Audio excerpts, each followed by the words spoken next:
Hello, everyone. I'm Jennifer Smith, and I'm a science communicator with Wisconsin Sea Grant. Welcome to the second Lake Talk of the spring season, featuring PFAS in Wisconsin with Dr. Sarah Balgooyen. We're glad you could join us tonight.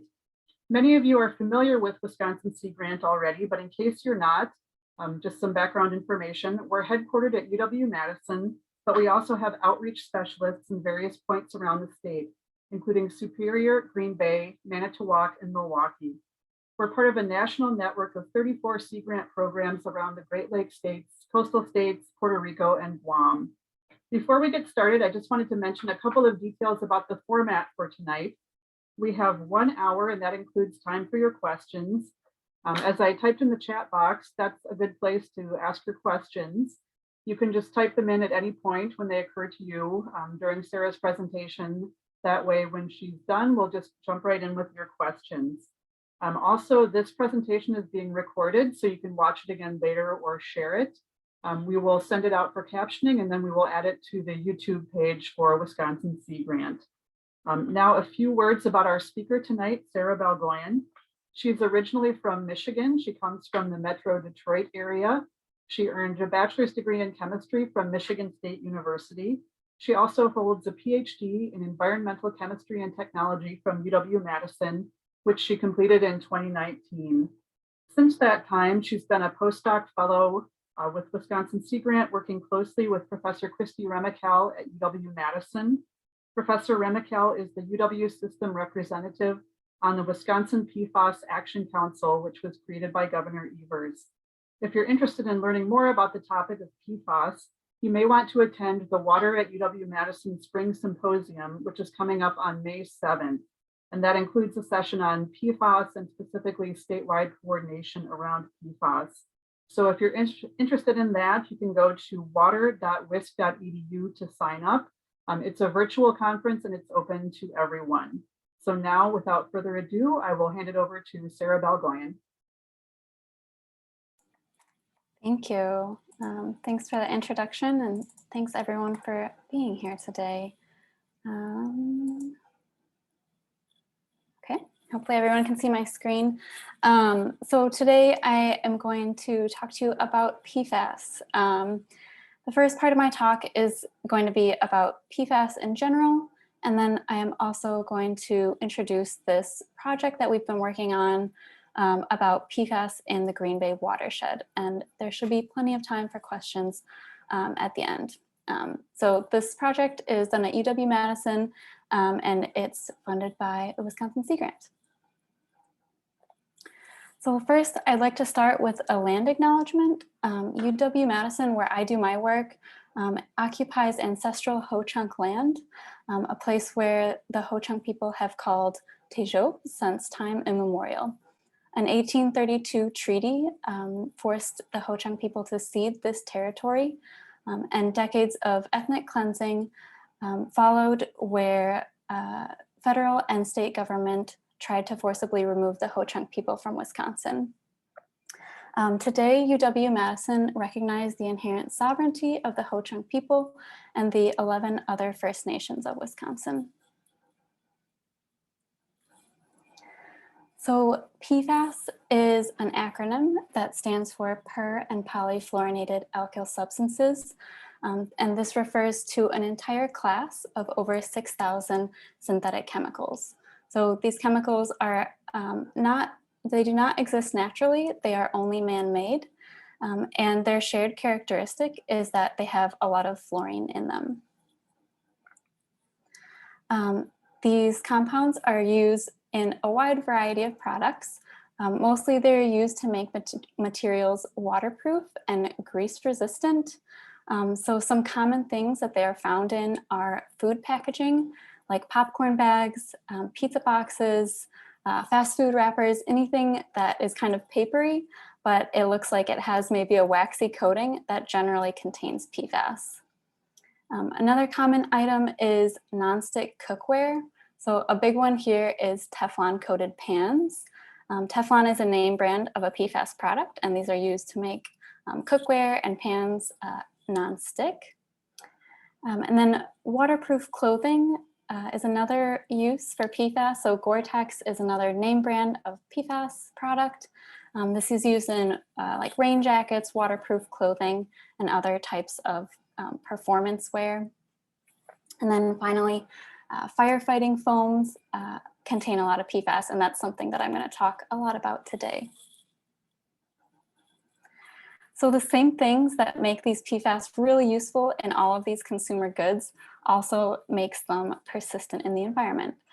So these compounds are extremely stable. There are no known natural degradation processes of certain compounds. So this is why they are often referred to as forever chemicals, because unless we purposely remove them from the environment, they will exist in the environment forever. So I pulled up a chemical structure here. I'm not going to talk a lot about chemistry today, but I just wanted to point out a few things in this structure.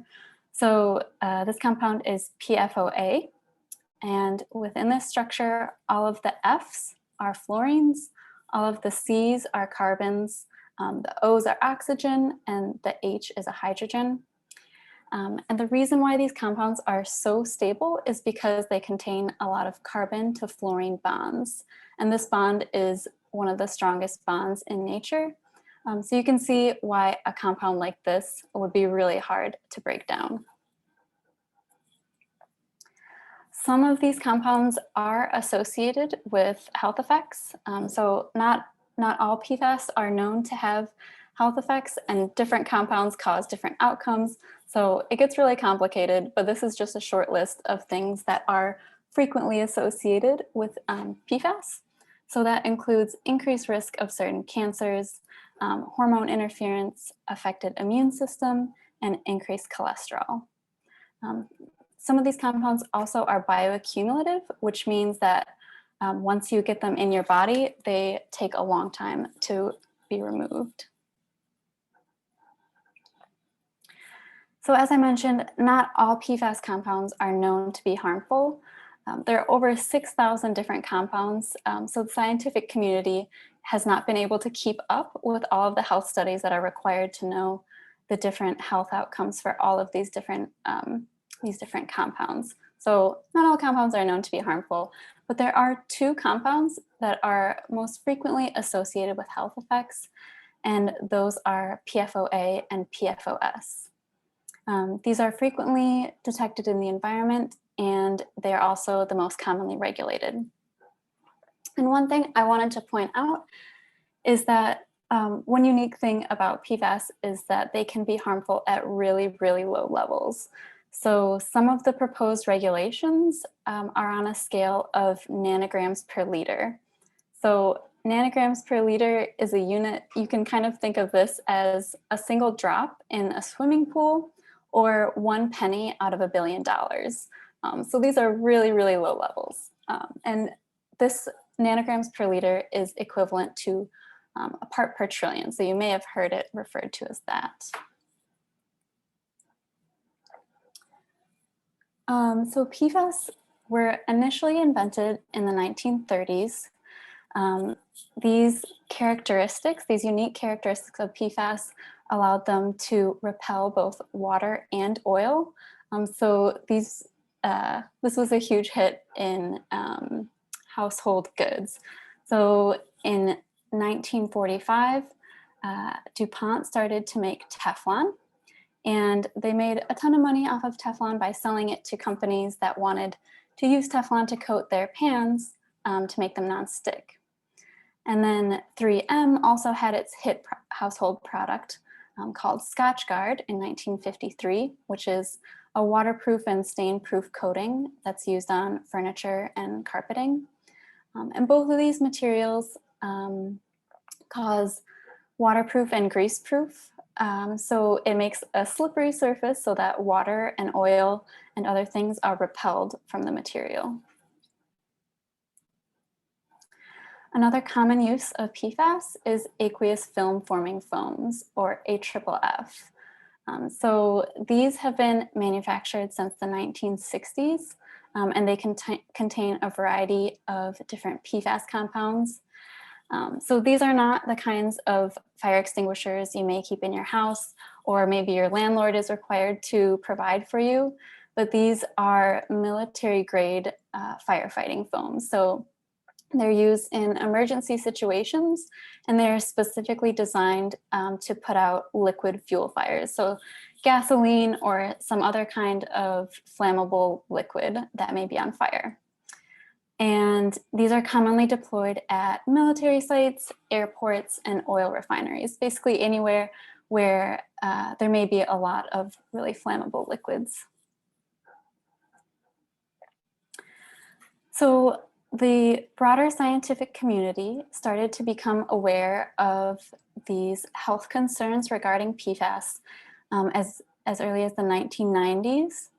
And then by the 2000s, companies in the United States started to realize the danger in this. So they began to phase out long chain PFAS. So when I say long chain PFAS, I'm just referring to the larger PFAS compounds. And importantly, that's including those two major compounds, PFOS and PFOA. So companies in the United States no longer make PFOS and PFOA.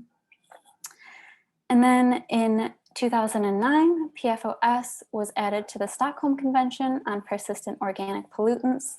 This is an international environmental treaty that is designed to eliminate or reduce the production of various harmful chemicals.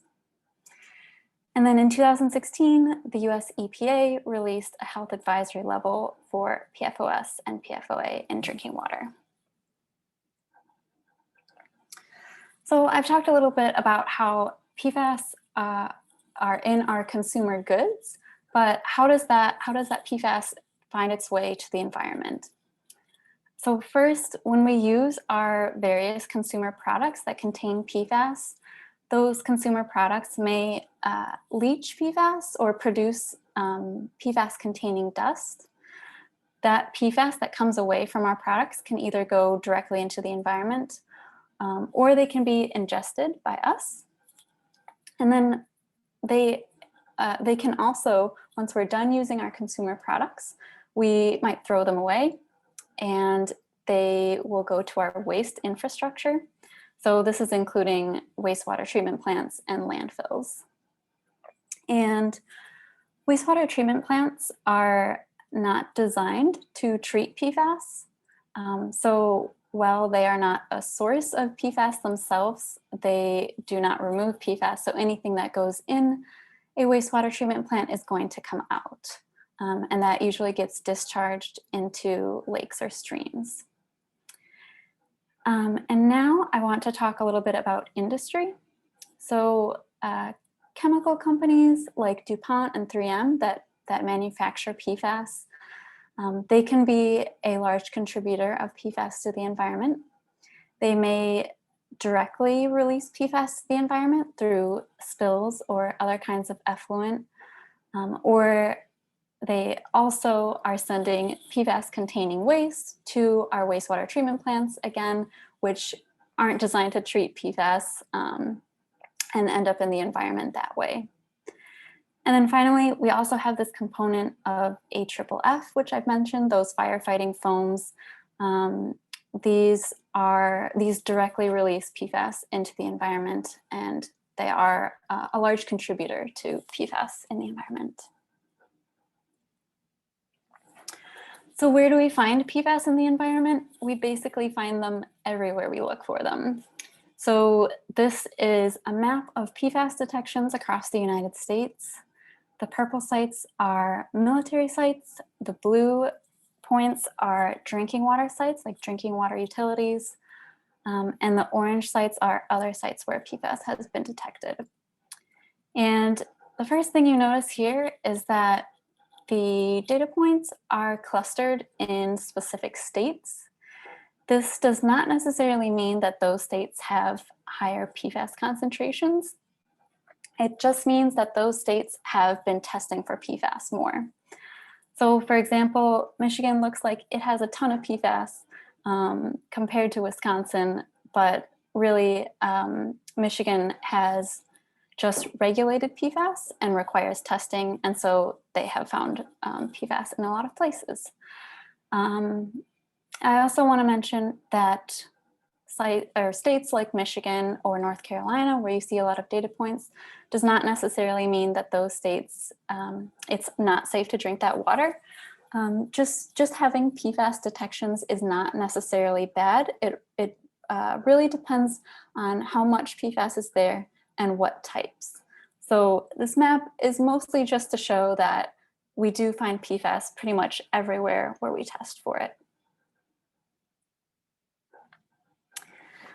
And so since we know that Pfas is pretty much everywhere, it's also in everybody. So about 99% of Americans already have Pfas in their blood. And humans can be exposed through various routes. Most of these routes of exposure are through ingestion. So when we eat or drink something that's been contaminated with Pfas. One route of human exposure is drinking contaminated water. So water from a municipal drinking water well or a private drinking water well that's been contaminated with Pfas. Drinking that water over a long period of time can be harmful to your health. Another route of exposure is by eating fish that's contaminated with Pfas. So certain Pfas compounds, including PFOS, do bioaccumulate in fish. And so when you catch and eat fish from an area that's contaminated with Pfas, so a lake or water that's contaminated with Pfas, that fish is likely high in Pfas as well. Another route of exposure is through food that has been kept in Pfas-containing food packaging. So we know things like fast food wrappings and containers have Pfas in them. That Pfas can leach away from the wrapping and into the food, and then we ingest it as we're ingesting the food. And then finally, another route of exposure is through these kind of household goods, consumer goods, like nonstick pans or waterproof clothing. These can either leach Pfas or produce Pfas dust that can be ingested.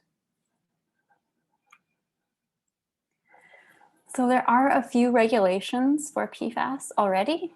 At the federal level, these compounds are not regulated, but the EPA does have a health advisory level for PFOS and PFOA of 70 nanograms per liter in drinking water.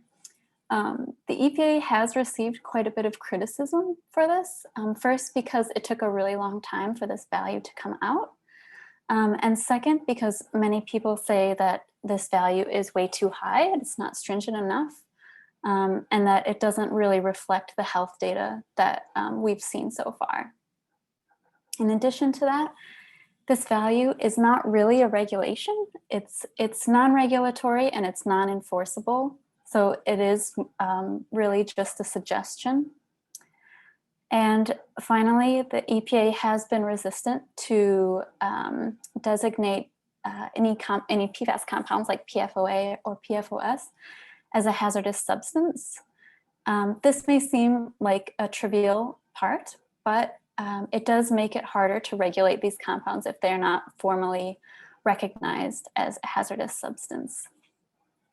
So because of the overall inaction that the EPA has taken in regulating these compounds, some states have gone ahead and developed their own standards. And one of those states is Michigan. So at least in the Midwest, Michigan has kind of led the way in terms of regulations and testing for Pfas. So this table here shows the different compounds that Michigan is regulating and their drinking water MCLs, or maximum contaminant levels. And you can see that various compounds, so there's a list of compounds on the left and their maximum contaminant levels on the right. You can see that different chemicals are allowed at different levels. So for example, PFNA is only safe to drink at really, really low concentrations, whereas PFHXA is safe at much higher concentrations. And these different health behaviors and outcomes of these different compounds kind of just shows how regulating this really large class of chemicals that behave differently can be a really difficult task. So the state of Wisconsin has not yet regulated PFAS, but the Department of Natural Resources has proposed standards for both PFOA and PFOS of 20 nanograms per liter, either individually or combined. And this is in drinking water and groundwater. So this is a more stringent standard than the EPA has suggested. And then in the next round of proposed standards, the Department of Health Services has recommended several more standards for various PFAS compounds. So both of these proposed standards are currently in the works. So now I want to turn our focus to PFAS in the Great Lakes. The Great Lakes are really, really important. They are a source of drinking water for over 30 million people, which includes 10% of the US population and 30% of the Canadian population. These lakes are also home to tons and tons of different fish and aquatic species. We also use these waters for commercial and recreational fishing. And we know that PFAS can contaminate both drinking water and fish and expose humans that way. And so we really want to make sure that we protect the Great Lakes and prevent any PFAS contamination from reaching those Great Lakes. So here are the current PFAS concentrations in the Great Lakes. On the y-axis here, we have concentration in nanograms per liter. And then on the x-axis, we have the different Great Lakes: Superior, Michigan, Huron, Erie, and Ontario. So one thing we notice is that overall, these levels of PFAS are low, which is good. None of these levels of PFAS would go beyond any of these proposed regulations for safe drinking water. So this is all good in terms of the water quality for the Great Lakes. Another thing we notice is that we have increasing concentrations going from Superior to Ontario. And this is kind of a common trend in terms of pollution, just because there is more industrial, the southeast tends to be more industrial than the northwest. And then the different colors that are represented here is just a short list of PFAS compounds that were analyzed. Obviously, this is not containing all of the 6,000 different chemicals, but it's just a short group that are important for human health and that are frequently found in the environment.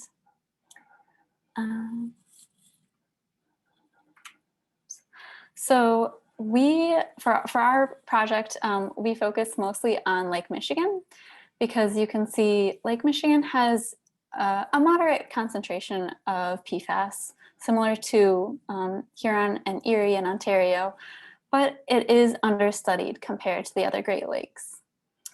We also wanted to focus on Lake Michigan because we believe the Bay of Green Bay, may be a PFAS hotspot within Lake Michigan. And the reason we believe that the Bay of Green Bay may be a PFAS hotspot is because of this one site in northern Wisconsin. So this is the Tyco Fire Technology Center in Marinette, Wisconsin. And it's located on the shore of the Bay of Green Bay. And this location this is a facility that has manufactured those firefighting foams, AFFF, for decades. They not only manufacture these foams, but they also test the products on site, and they also conduct trainings on site. So they invite emergency responders to come to their facility and do trainings with these products. So among all these different activities, this has led to some extensive PFAS contamination in the area. So there is a large PFAS plume beneath this facility, and that groundwater contamination has led to contamination of drinking water wells, private drinking water wells of residents in the area, specifically in the neighboring town of Pcbs. And this is a really serious issue, and it has led to a class action lawsuit against Tyco, which I believe did reach a settlement this year. Our part of the research in this area is looking more at surface water. So we're thinking about the rivers in the area and the Bay of Green Bay itself. The location of Tyco and its surrounding Pfas contamination is kind of right between these two major rivers, the Menominee River and the Pcbs River. So these rivers and the smaller tributaries in the area have the capability of delivering large amounts of PFAS directly to the Bay of Green Bay.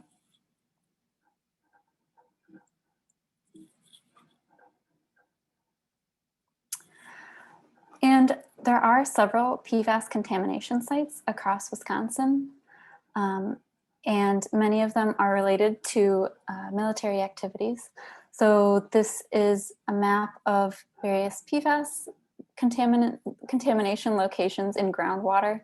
These are sites identified by the Department of Defense to have PFAS contamination. And we can see the Tyco Fire Center is listed on there in Marinette. There's also Fort McCoy in Sparta, Volk Field in Camp Douglas, the Badger Army Ammunition Plant in Baraboo, the General Mitchell Airport in Milwaukee, and the Truex Airfield in Madison. And all of these sites have PFAS concentrations that are off the charts. They're really, really high. So these do pose a risk for people who work at these sites or who live near these sites and whose drinking water may be impacted. And when we think about PFAS sources to the Great Lakes, we are going to be thinking about the General Mitchell Airport in Milwaukee because it's right on the shore of Lake Michigan, and the Tyco Fire Center, which is on the shore of the Bay of the Green Bay. So that's what we're focusing mostly on, Green Bay. So to look at how much PFAS is getting into the bay, we traveled around the bay and collected a bunch of water samples and sediment samples from various tributaries that lead to the bay. So we started up in the Door Peninsula, went around the bay through the city of Green Bay, and then up through Marinette and up through the Upper Peninsula of Michigan.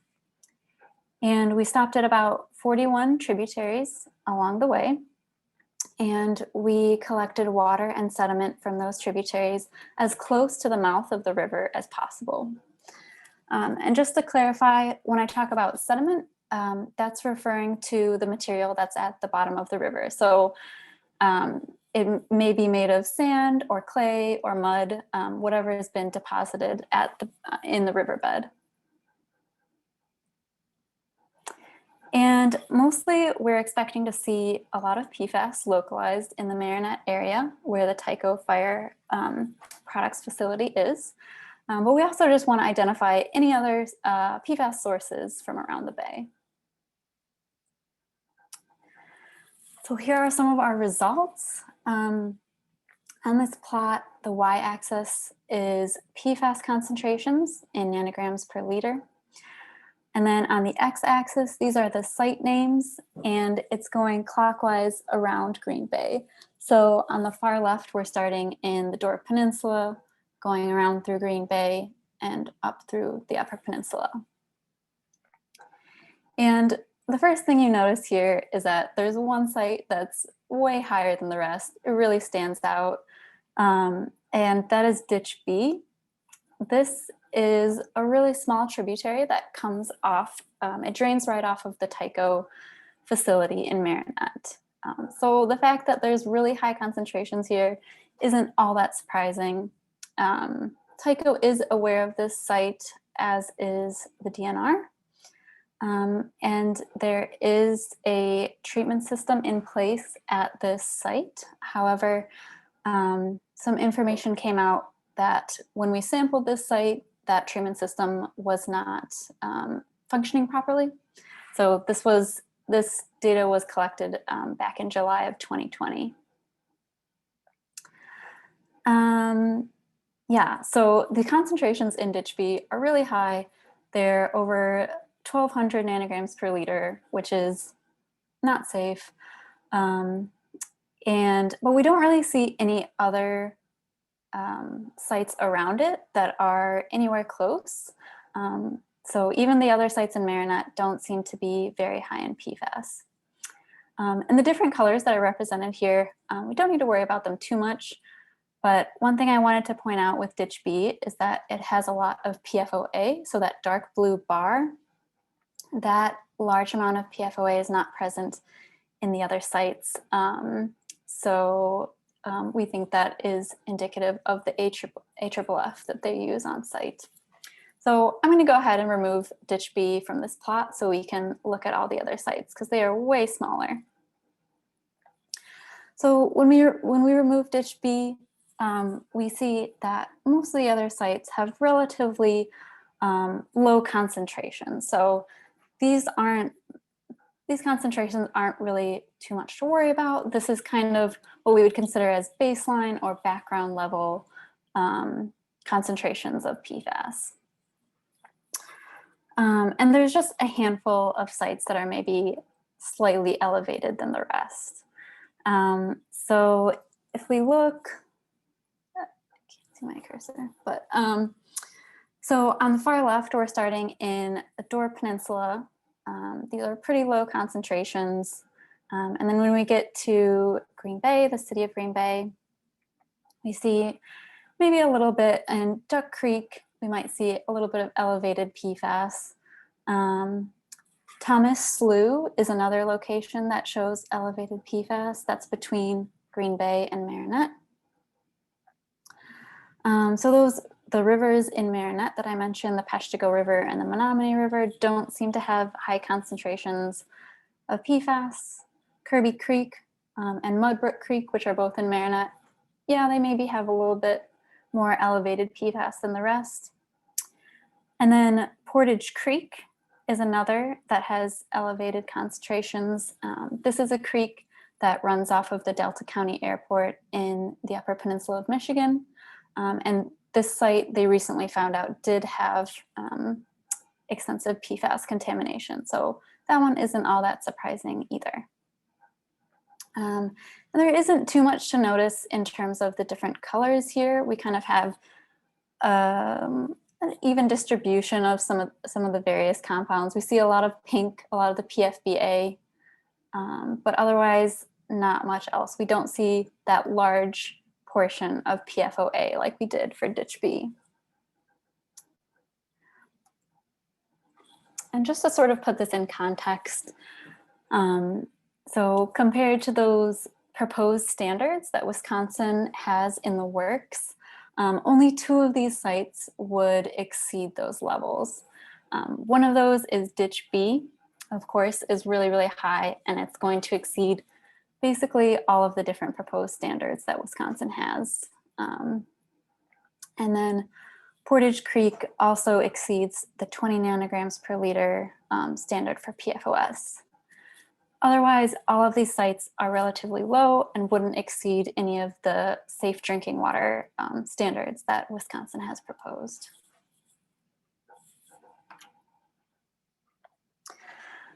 So now I want to talk a little bit about loading of PFAS to the bay. So we've talked about the concentrations of PFAS that are in these various tributaries, but how about how much PFAS they are discharging into the bay?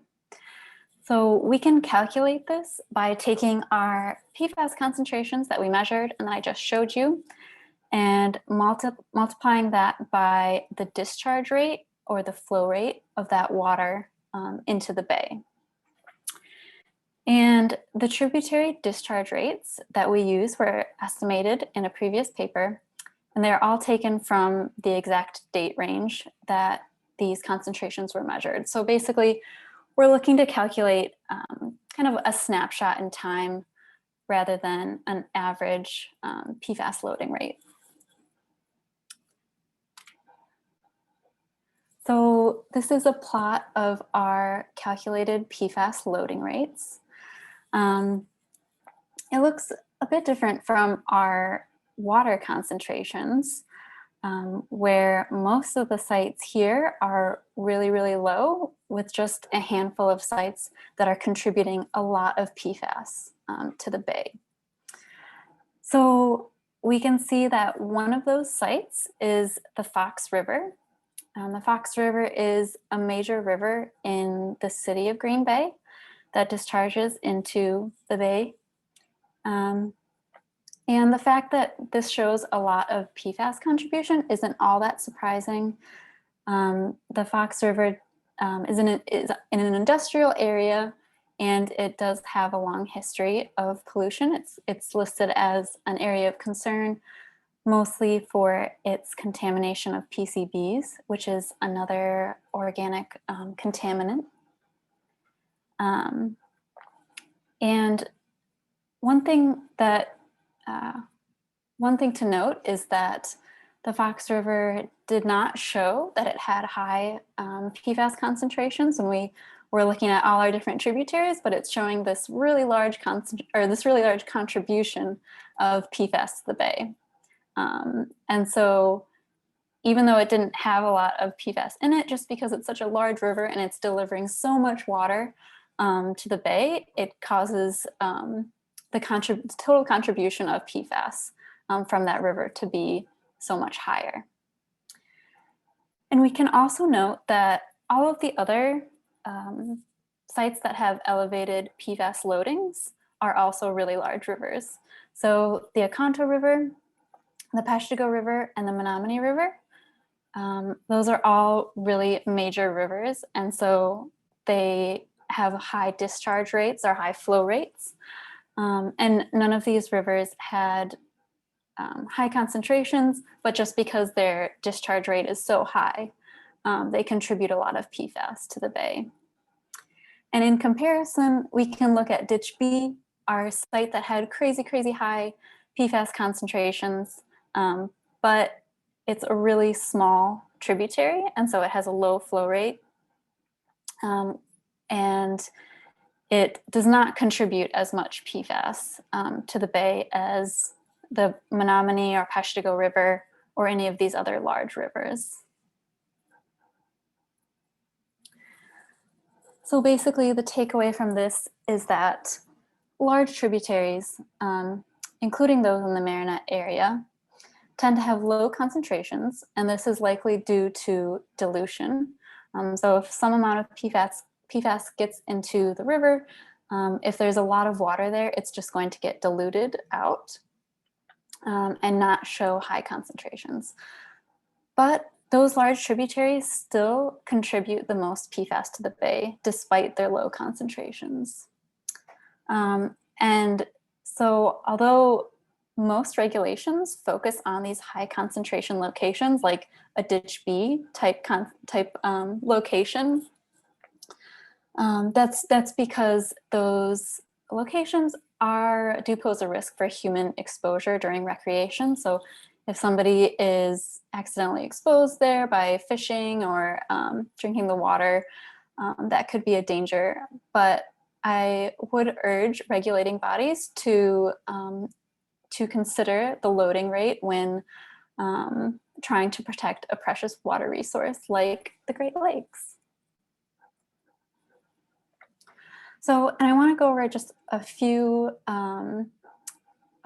quick details about the environmental behavior of PFAS. So I put this structure back up here to show that there are two parts of a PFAS molecule. So in PFOA up here, we have the carbon to fluorine backbone, and this is considered hydrophobic, which means it doesn't really want to be in the water. And then we have this other part that is hydrophilic, which does want to be in the water. So it kind of has this dual nature of it'll dissolve in water, but it's going to try and find somewhere else to be if it can. So we found that PFAS can accumulate in things like the surface of a water body or the foam. So a lot of people think about foam in terms of PFAS. Foam can, it's usually produced naturally from turbulence or wind. But if there is PFAS in the water and there's foam on top of the water, that PFAS will try and accumulate in the foam. It will also accumulate in sediment, so that material at the bottom of a river, and it will accumulate in biota. So we've talked about how different compounds like PFOS can accumulate in fish. So the same thing that we did for water, we did for sediments as well. I like using this method because PFAS in water can change all the time because water is flowing, but sediments, they kind of tend to hold on to PFAS longer. So it's a little bit more indicative of what PFAS is there. So again, we have PFAS concentrations on the y-axis and site names on the x-axis going clockwise around the Green Bay. So on the far left, we have the Dora Peninsula. The PFAS concentrations are low. That all makes sense. And then when we get into near the city of Green Bay, we have a couple sites that are elevated in PFAS. So the East River, Fox River, Duck Creek. We also see Thomas Slough, again, is really high. We weren't able to find a source. There didn't seem to be any PFAS sources nearby. So this was kind of an anomaly.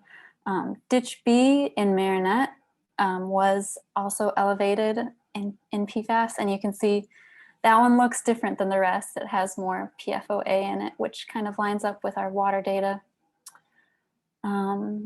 Portage Creek is another one that looks like it has high PFAS concentrations. That's that Delta County Airport small creek that's running through that airport that has PFAS contamination. And then a couple other rivers in the UP that have high concentrations. So one thing that we kind of notice about this data is that there are different colors in here that are represented. So in the water data, we had kind of an equal distribution of the different compounds, but here we see a lot of purple. So there's a lot of PFOS in these sediment samples. And that has to do with the fact that PFOS really likes to be in the sediment.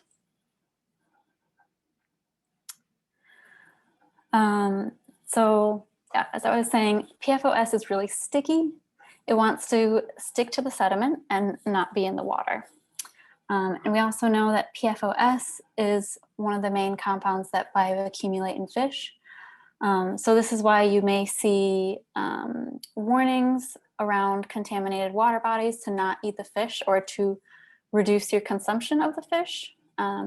Because when fish swim in contaminated water, they will build up PFAS, specifically PFOS, in their bodies. So both of these characteristics are due to the strong hydrophobicity of PFOS. So it does not want to be in the water. It wants to be in something else. So to conclude, we discussed how Lake Michigan tends to be understudied in terms of PFAS. And Green Bay, the Bay of Green Bay, may be a PFAS hotspot within Lake Michigan due to this widespread contamination in the Marinette area. Ditch B, which drains right off of the Tyco property, has really, really high PFAS, but other tributaries in the Marinette area are not necessarily elevated in PFAS. We saw that discharge rates or flow rates strongly drive PFAS loading to the bay. So those large rivers contribute much more than small rivers, even if the small rivers have really high concentrations. So overall, the Fox River, Menominee River, and Peshtigo River, those three contribute the most PFAS to the Bay of Green Bay. We also saw that PFAS tends to accumulate in sediment, and that the sediment concentrations greatly depend on the type of PFAS. So PFOS was the one that we saw was most prevalent. And so that's it for my talk. This research was conducted at the Water Science and Engineering Lab at UW-Madison. We collaborate a lot with the Wisconsin DNR, so thank you to them. Also, thank you to Wisconsin Sea Grant for organizing this talk and for funding our research. All right, thank you so much, Sarah. That was a great talk. And we definitely have some questions and comments for you in the chat. So I think I'll go ahead and just jump into that, and I'll just read them out to you in the order that they came in. The first question is from Ken.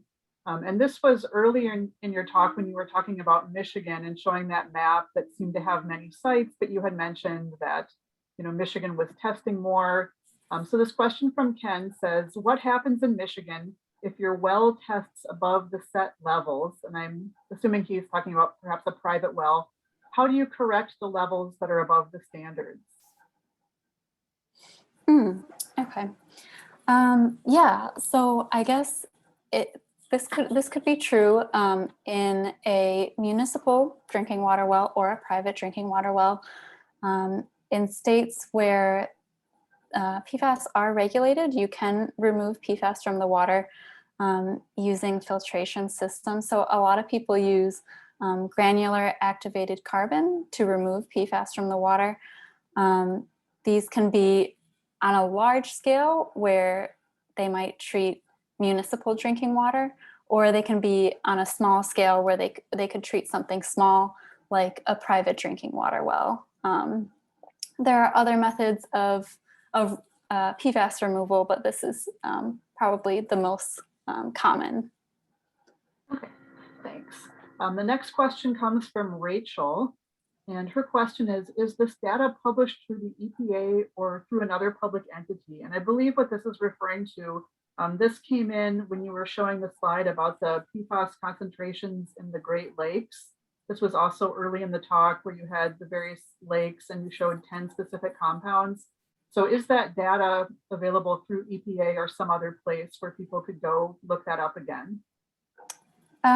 It is published. I'm not sure if it's publicly available. I can check on that and hopefully get that out to people. Okay, sounds good. And just as a reminder to anyone watching, this talk itself will be put on YouTube shortly. We'll get it captioned and we'll put it on the Sea Grant YouTube page. The next comment comes in from Doug. I believe this was about the ditch B when you got to that slide and showing how ditch B was off the charts compared to the other things on the same slide. And you talked about the treatment system and how it wasn't working properly. The commenter says that treatment system is undersized and can't be made to work properly. And then another comment from Doug says the proposed groundwater standards in Wisconsin are higher than the proposed surface water standards. Do you have any comments on those points?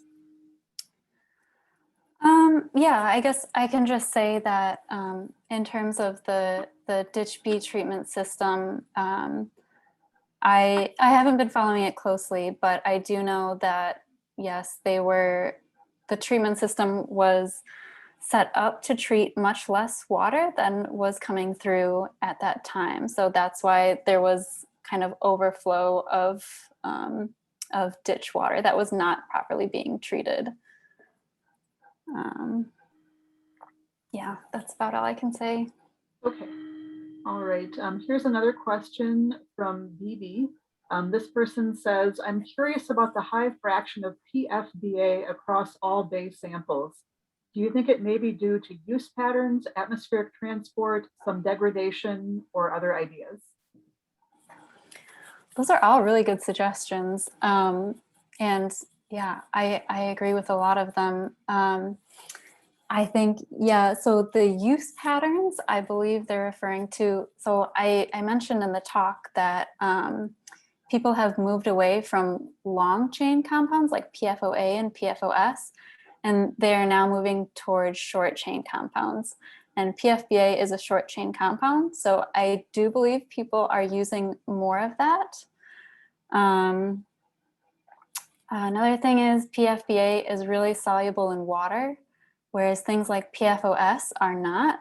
And so it kind of makes sense that there's a lot of PFBA in the water because it's not partitioning out to sediments or biota. Yeah, these are, I really like all these suggestions. It could be atmospheric transport too, or degradation. I agree. That's awesome. The next question comes from Carol, and her question is, are AFFFs used in everyday firefighting? Generally no. They're used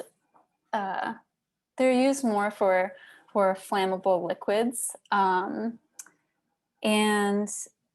the formulation of AFFFs has changed over the years. So people are trying to use less and less firefighting foams that contain PFAS because we know that they're really bad.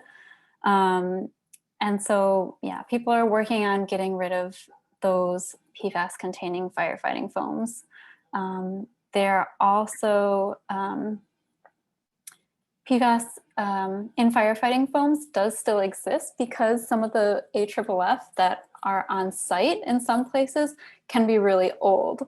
And so even though we've moved away from using some of these really bad PFAS compounds, they may be in people's stockpiles. And so at certain times, people could be using really harmful AFFF and not realize it. But yeah, it's not really for everyday stuff. It's for kind of emergency situations where there's flammable liquid or really kind of explosive fire that they can't put out. Okay, got it. The next comment and question comes from Jackson. He says, thanks for your talk. And then he asks, do you know whether the loading to Lake Michigan moves through the lakes towards the St. Lawrence?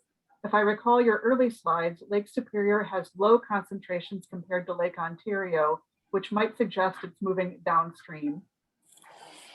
That's an interesting question. I think that is plausible because, all the Great Lakes are connected, right? But I would be leaning more towards the fact that there is so much industrial. The area near Ontario is much more industrial region than in Lake Superior. So I think a lot of that PFAS is coming from the activities that go on in the nearshore areas around these different Great Lakes.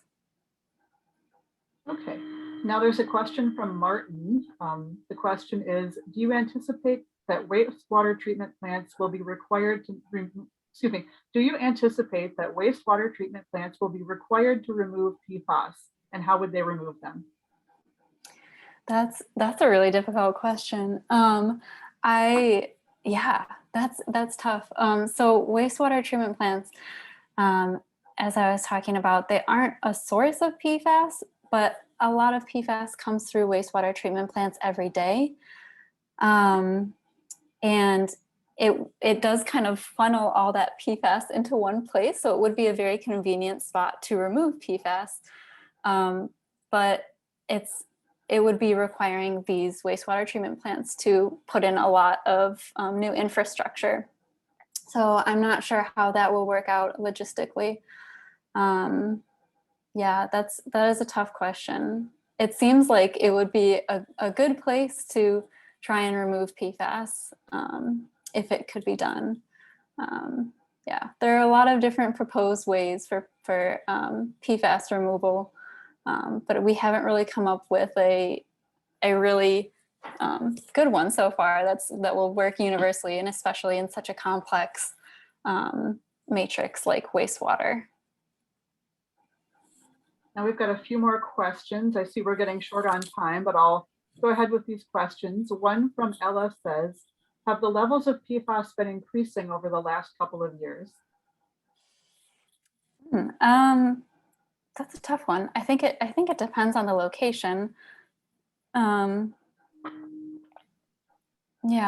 I'm not totally sure. I think that depends on location.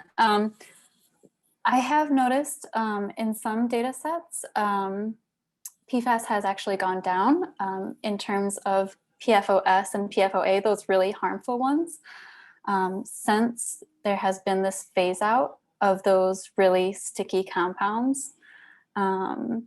So that is a good sign that as we've started decreasing our production of those harmful compounds, they've decreased in the environment. So that's a really good sign. But yeah, I think overall, it really depends on the location and what's happening there. Now this next question, you touched on this a little bit already, but the question is, how expensive is it to treat water for PFAS? Will municipal water systems be adopting processes and standards to clean the water for PFAS? Yeah. So removing PFAS it can get complicated. So right now we have a couple of ways of removing PFAS from water. I mentioned the granular activated carbon. There's some other ones that can remove PFAS from water. It can get pricey because these need to be replaced very often. So what can happen when you remove PFAS from water? It can stick to that filter, the carbon filter, and then if you don't replace it soon enough, other PFAS will come in and replace that. And so it will just swap one PFAS out for the other, which is not a great thing.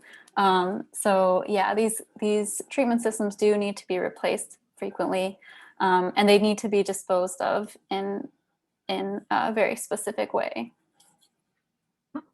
Now, another question from Sharon. What's the best way to prevent movement of PFAS? And as a follow-up on that, how does dredging affect PFAS in the system? Yeah, those are good questions. Yeah, and in terms of movement of PFAS, I feel like my answer to a lot of these is complicated. There are so many chemicals and they all behave differently.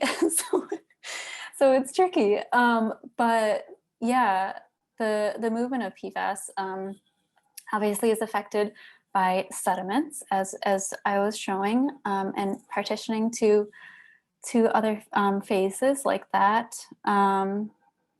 Dredging, I'm not sure. I think if you remove sediment, that is likely removing PFAS from the system, because that PFAS likes to be in the sediment. And so removing contaminated sediments can be a good thing because it's removing PFAS overall.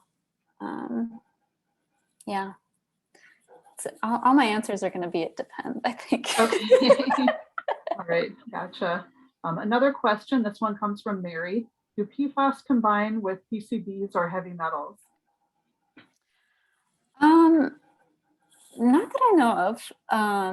No, PFAS are pretty stable and don't really interact with a whole lot. They're kind of just there. I think we'll end with this final question since we are coming right up on 8 o'clock. But the question is, does PFAS only affect the fish or does it also affect other wildlife in a lake? Yeah, great question. It is known to affect a lot of different things. Fish are kind of the most common that people have looked at, but I think in general, we can kind of just assume that PFAS is harmful. People have actually showed that fish are a little bit more tolerant of PFAS compounds than other species.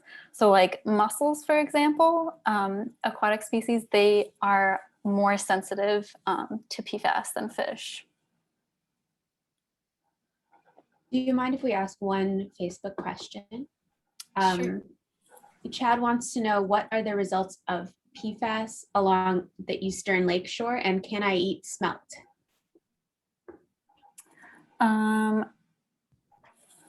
I would assume that's referring to the eastern shore of Lake Michigan.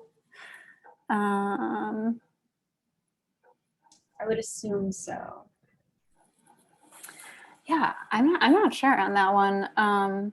That's a good question. I can look into that. Yeah, I don't know as though there has been a study along that eastern shore of Lake Michigan yet. As I said, it is understudied compared to the other lakes. Okay, well, I think we'll leave it there for tonight. I'll just end with a comment from Carol, who says, "This has been a great talk. Thank you." And I agree. Thank you so much, Sarah, for sharing your research with us and talking about the issue of PFAS in Lake Michigan. We're really glad to have you here tonight. And if people would like to see this again, as soon as we have it captioned and prepared, we will put it on the Wisconsin Sea Grant YouTube page.